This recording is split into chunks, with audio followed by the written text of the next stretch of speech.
మన జిల్లా బిడ్డ శాంతమ్మక్క గారికి,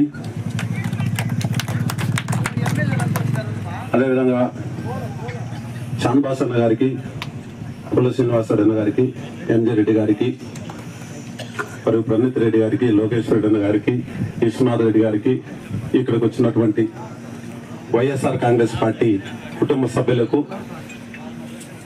బెంగళూరులో నివాసం ఉన్నటువంటి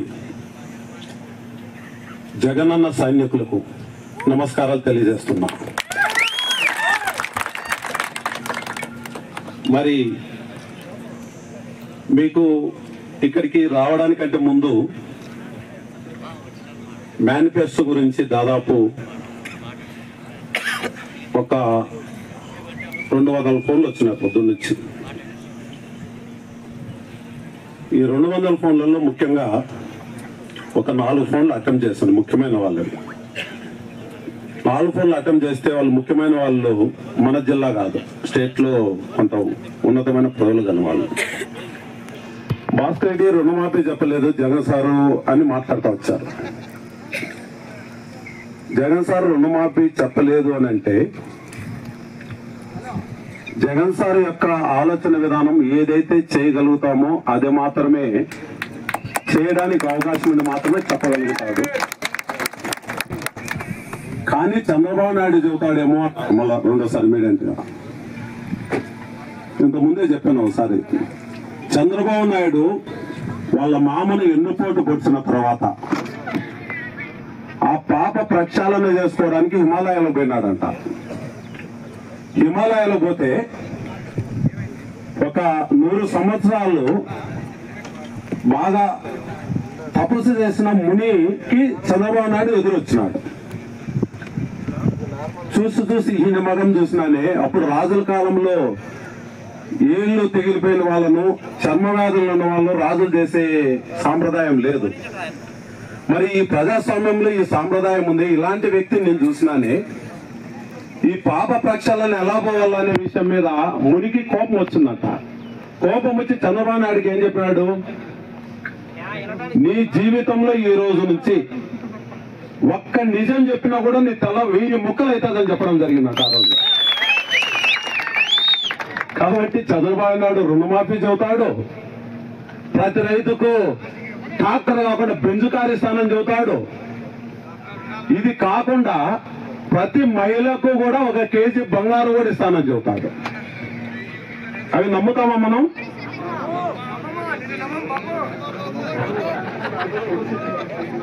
నమ్మం. ఎందుకంటే చంద్రబాబు నాయుడు అనే వ్యక్తి ఎంత దుర్మార్గుడు అని చెప్పడానికి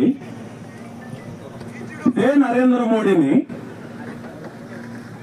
2014లో, 2009లో, 2004లో కలిసినారు, 99లో కలిసినారు, మళ్ళా 2014లో కలిసినారు. కలిసినప్పుడు వాజ్పేయికి పెళ్లి కాలేదని అప్పుడు తిట్టాడు. ఇప్పుడు 2019లో నరేంద్ర మోడీకి పెళ్లి కాలేదని తిట్టినాడు. బిడ్డల విలువ ఏం తెలుస్తుంది? నరేంద్ర మోడీకి పాప పుణ్యాల గురించి ఏం తెలుస్తుంది? ఇంత దుర్మార్గులు లేడు. ఈసారి కానీ బీజేపీ పార్టీ వస్తే, 2019లో బీజేపీ పార్టీ వస్తే మొత్తం ఎవరైతే ముస్లింస్ ఉన్నారో వాళ్ళందరినీ కూడా పాకిస్తాన్ కు తరిమేస్తాడు, నరమేధాన్ని సృష్టిస్తాడన్న చంద్రబాబు నాయుడు ఈ రోజు చంద్రబాబు నాయుడు, నరేంద్ర మోడీ గారు, అదే విధంగా పవన్ కళ్యాణ్ ముగ్గురు కలిశారు. ముగ్గురు ఒకరి గురించి ఒకరు తిట్టుకున్నోళ్ళే. మరి ఇప్పుడు ముగ్గురు కలచడం సక్రమము సంబంధమా, అక్రమ సంబంధమా? మీరే చెప్పండి. సందర్భంగా మీకు తెలియజేస్తున్నా. మరి అక్రమ సంబంధాలకి మనం కేసు పెట్టాలి కదా.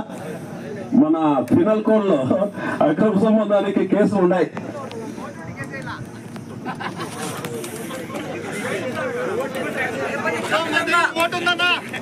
కాబట్టి ఆ కేసు బలపరచాలంటే మనం ఏం చేయాలి? ఓటు అనే ఆయుధంతో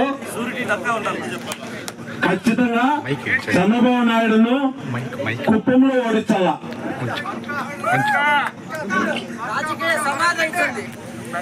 రాజకీయ సమాధి చేయడంతో పాటు ఈ మధ్య కాలంలో చంద్రబాబు నాయుడు యొక్క ఆలోచన విధానాన్ని చంద్రబాబు నాయుడు అడుగుజాడల్లో నడుస్తున్నటువంటి కదిరి ఎమ్మెల్యే అభ్యర్థి కూడా ఇదే ఫాలో అవుతున్నాడు. ఆయనకు ముని శాపం ఉంది, ఈయనకు ఓడిపోయే చంద్రబాబు నాయుడు శాపం ఉంది. ఈయనకిద్దరికి ఈ కదిరి నియోజకవర్గంలో ఒక పీస్ఫుల్ గా మనం అందరం ఉన్నాం. మక్బూల్ అన్నకు టికెట్ ఇచ్చిన వెంటనే ఒక సౌమ్యుడు, విద్యావంతుడు, తను ఎక్కని కారు లేదు, ఎక్కని విమానం లేదు, తన డబ్బుల కోసం ఎమ్మెల్యే అభ్యర్థిగా పోటీ చేయట్లా. నేను ప్రజల కోసం, నేను కదిరిలోనే పుట్టినాను, కదిరి ప్రజల కోసం సేవ చేయాలని పార్టీలోకి వచ్చేసి తనకు పెద్దేడి రామచంద్ర సార్ యొక్క ఆశీర్వాదాలతో, జగన్ సార్ యొక్క ఆశీర్వాదాలతో ఎమ్మెల్యే అభ్యర్థిగా ప్రకటించడం జరిగింది. జరిగిన తర్వాత ఈ రోజు వరకు మీరు చూస్తే ఒక వ్యక్తి మీద ఎటువంటి అభియోగాలు లేకపోతే ఏదో అభియోగం ఎలా కదిరి యొక్క డెవలప్మెంట్స్ కానీ కదిరి యొక్క రూపురేఖల గురించి కూడా మాట్లాడేప్పుడు వైసీపీ ఎమ్మెల్యే పెడితే ఎప్పుడు మాట్లాడినా కూడా కులమతాల గురించి లేదంటే వైఎస్ఆర్ కాంగ్రెస్ పార్టీని గెలిపించి ఇలాంటి మాట మాట్లాడుతున్నాడు. జీవితంలో ఆయన ఒక్కసారి మక్బూల్ అహ్మద్ అన్న నోరు తెరిస్తే నీకు డిపాజిట్లు కోల్పోతావు. నువ్వు గుర్తుపెట్టుకో. తెలుగుదేశం పార్టీ అభ్యర్థి చెబుతున్నా, తను ఎప్పుడు ఎక్కడ మాట్లాడలేదు, ఏదో మాట్లాడుతున్నాడు లేఖనాల నుంచి. అభ్యర్థికి ఏం తెలుసు, ఇవి తెలుసు, అవి తెలుసు అని ఏం తెలియాల నీకు? నీకు ఇప్పటికే 2 సార్లు రాడ్డు దిగింది, 3వ సార్లు రాడ్డు దిగితే తెలుస్తుంది నీకు ఏం చెప్పాలనే విషయాన్ని.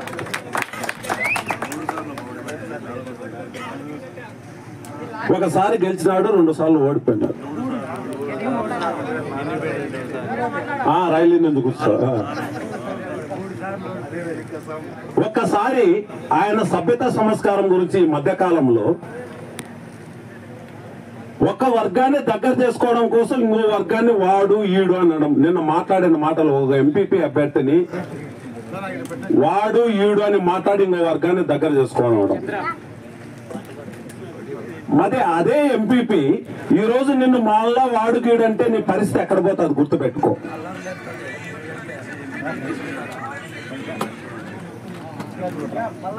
అదే వ్యక్తి దగ్గరికి తెల్లారుదన్న 4 గంటలకు పోయి కాళ్ళు పట్టుకునే విషయాలు గుర్తుపెట్టుకోవాలి. నువ్వు ఎమ్మెల్యే అభ్యర్థిగా గుర్తుపెట్టుకో. ఒక వర్గాన్ని ఇంకొక వర్గాన్ని చేర్చడంలో, ఒక కులాన్ని ఇంకో మతాన్ని తీర్చడంలో, అదే వల్లి సాపరేట్లోకి పోయేసి ముస్లింస్ అనేది ఏమన్నా పాకిస్తాన్ అనుకున్నావని మాట్లాడిన వ్యక్తి ఈరోజు సిఐగా ఎన్ఆర్సీ గురించి మాట్లాడతాం. మేము ఎక్కడ మాట్లాడలేదే. నువ్వు ఈరోజు కులాలను రెచ్చగొడుతున్నావు, మతాలను రెచ్చగొడుతున్నావు, ఎస్సీ ఎస్టీ బీసీ మైనార్టీలను రెచ్చగొడుతున్నావు. నువ్వు ఎస్సీ ఎస్టీ బీసీ మైనార్టీలను రెచ్చగొట్టినా ఎస్సీ ఎస్టీ బీసీ మైనార్టీల అమ్ముల పదలో ఉన్నటువంటి జగన్మోహన్ రెడ్డి గారి గుండెల్లో ఉన్నారని సందర్భంగా మీ అందరికి తెలియజేస్తున్నా. మనం మాట్లాడే ముందరగా ఒక తాత, ఒక విధానం, ఒక పద్ధతి ఉండాల. 3 రోజుల కింద ఫేస్బుక్ లో నామినేషన్ కు నేను మక్బూల్ అన్నతో పాటు లోపలికి వెళ్తే అక్కడ ఉండాల్సింది 4. అదేం చేశారు, అక్కడ అనుకోకుండా 5 మంది పోయినాం. పోయిన తర్వాత ఆర్టీఓ గారు 4 ఉంటే సరిపోతానంటున్నారు. మరి అందరిలో నేను వయసులో చిన్నవాడిని.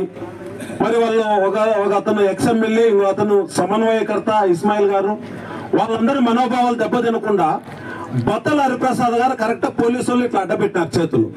దాన్ని కూడా వీడియో తీస్తున్నారు. సెంజాలకు నేను అక్కడే ఉన్నాను అనుకో, ఒక బీసీని బయట పెట్టినటువంటి మక్బూల్ అహ్మద్ అని మళ్ళీ ఆటోమేటిక్ గా వీడియో వస్తుంది. దానికంటే నా వీడియో వచ్చినా పర్వాలేదులని నేను అతను ప్రపోజల్ అతని లోపల పంపించేసి మక్బూల్ అన్న నా చేయి పట్టుకుంటాను, నువ్వు ఉండు అని. కానీ మక్బూల్ అన్న నన్ను ఏదో దొబ్బినట్లు వీడియోలు పెట్టేసినారు.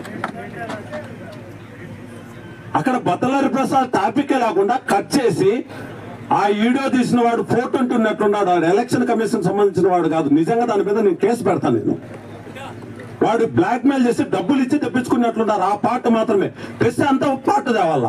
ఏ విధంగా వస్తారండి ఆ విధంగా అబ్జెక్షన్ చెప్పిన దాన్ని? కాబట్టి ఏదో రెడ్డికి అన్యాయం జరిగింది, రెడ్లను ఇంకా పక్కన పెడతారు, ఇలాంటి మాటలు.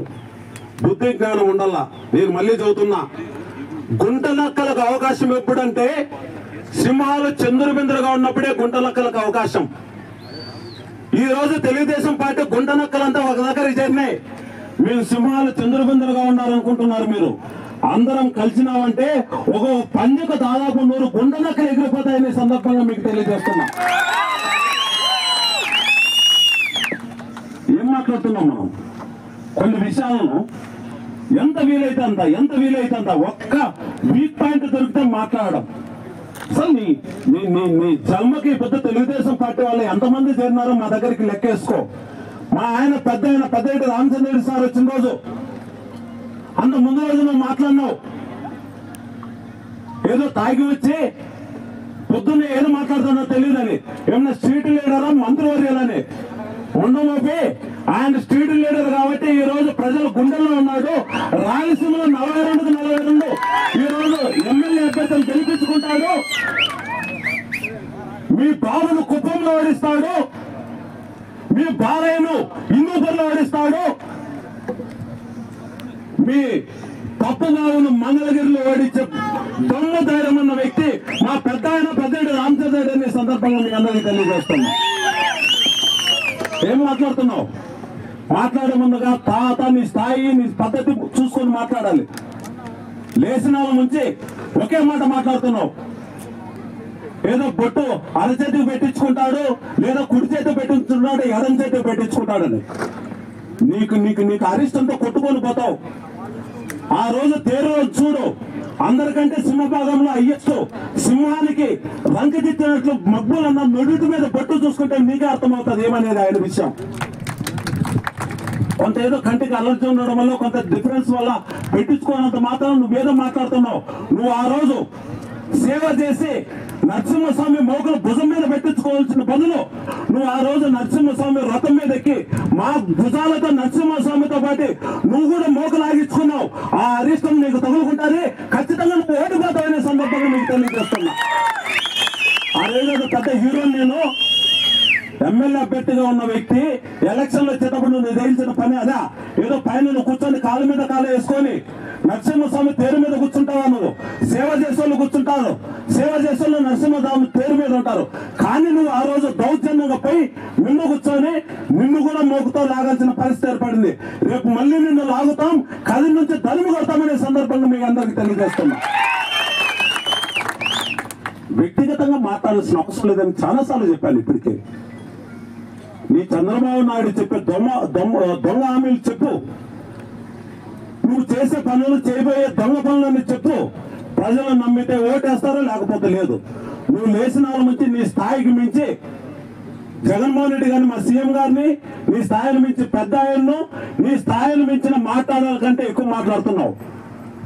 ఈ రోజు నువ్వు కొంతమందిని ఒక చోటుకి చేసే ప్రెస్ మీట్లు స్టార్ట్ చేసావు.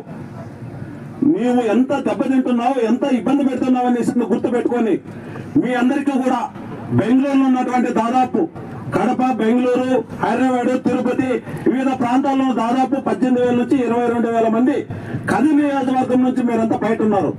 మీరంతా చేయవలసిన పని ఒకటే, ఎలక్షన్స్ కు సంబంధించి దాదాపు 10వ తేదీకి మన క్యాన్వాసింగ్ స్టాప్ అవుతుంది.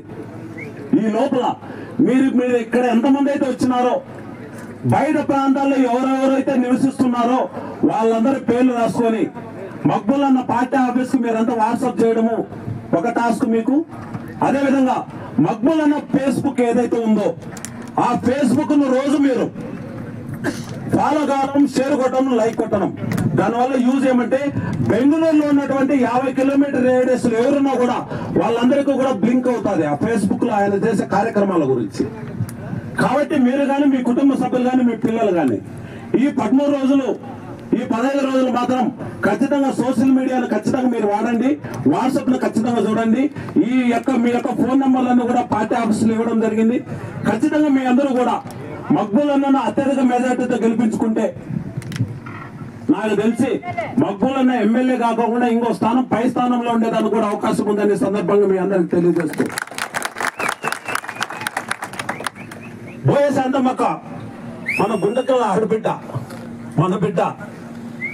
ఆమెను కూడా అత్యధిక మెజార్టీతో గెలిపించుకుంటే ఆమెకు కేంద్రంతో ఉన్న సంబంధాలతో, ఇంతకుముందే అన్న చెప్పాడు, అనంతపూర్కు సంబంధించి దేపాక్షి సిటీలో 7,000 ఎకరాలు ఈ రోజు ల్యాండ్ ఉంది. దాదాపు 40,000 మందికి ఉద్యోగాలు ఇప్పించేదానికి అవకాశం ఉంది. కనుక మనము శాంతమ్మక్కను ఎంపీ అభ్యర్థిగా గెలిపించుకుంటే కేంద్ర ప్రభుత్వం నుంచి కొట్లాడి సీఎం గారితో మాట్లాడి ఖచ్చితంగా పరిశ్రమలు తీసుకొని వచ్చి 25,000 మందికి మొదటి సంవత్సరంలో ఉద్యోగాలు ఇప్పించడానికి ప్రయత్నం చేస్తుందని సందర్భంగా తెలియజేస్తూ, మీ అందరికీ కూడా